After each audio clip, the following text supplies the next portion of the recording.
Take down এইবার কিন্তু ওপেনিংটা পেয়ে যাচ্ছে, বাট রাইট নাও হালাল এক্সাক্ট্রন তারা ফাইট নিয়ে যাচ্ছে A1 RG স্পোর্টস এর সঙ্গে। সামনের দিকে গ্রেনেড চার্জ ফ্ল্যাশ অনেকটাই ড্যামেজ ছিল, সেই জায়গা থেকে নকআউট কিন্তু হয়ে গিয়েছে। অ্যাজ আ সোলো প্লেয়ার কিন্তু A1 RG থেকে সার্ভাইভ করে যাবে জাস্ট একটি প্লেয়ার, তাকে সার্ভাইভ করে যেতে হবে। হালাল এটি আর কোনোভাবেই সুযোগটা কিন্তু হাতছাড়া করতে চাইবে না। সেখান থেকে হয়তোবা একটি এলিমিনেশন যদি আনতে পারে তাহলে A1 RG স্পোর্টস তারা কিন্তু বিদায় নিয়ে দেবে। লাস্ট প্লেয়ার হিসেবে সার্ভাইভ করতেছে ডেড স্টর্ম, সে তার জায়গা ছেড়ে দিবে না।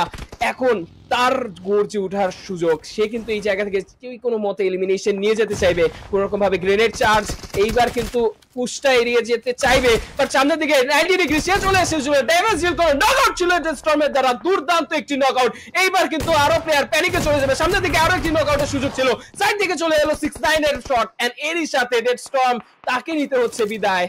আমরা কেসিআর অফিশিয়াল এন্ড ইনিমিক্যাল মংস স্পোর্টস তাদেরকে দেখতে দেখতে কিন্তু A1 RG স্পোর্টস তাদের ফাইটটা শুরু হয়ে গিয়েছে।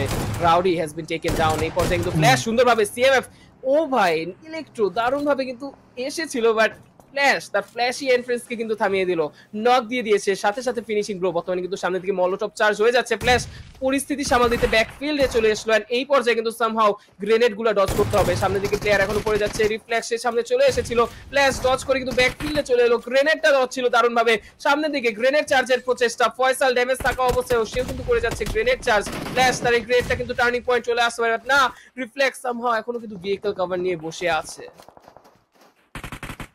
দ্য স্টর্ম একদম কিন্তু হোল্ড করে আছে, হাতে রয়েছে টিভিএস, সেটা দিয়ে কিন্তু নকটা বের করবে। ফয়সালকে নক করেছে, সাথে সাথে আসলো D46 এর কভার ফায়ার, ডেড স্টর্ম হলো নক, রাউডি এসে গিয়েছে, D46 কে আবার রিটেলিয়েশন ফায়ার দিয়ে নক করলো। এই মুহূর্তে রিফ্লেক্সের সাথে 1v1, রাউডি হলো নক, ফ্ল্যাশ এই মুহূর্তে কিন্তু রিফ্লেক্সের কাছে হয়ে গেল এলিমিনেটেড। A1 RG স্পোর্টস তাদেরকে CMF স্পোর্টস এলিমিনেট করে দিয়েছে।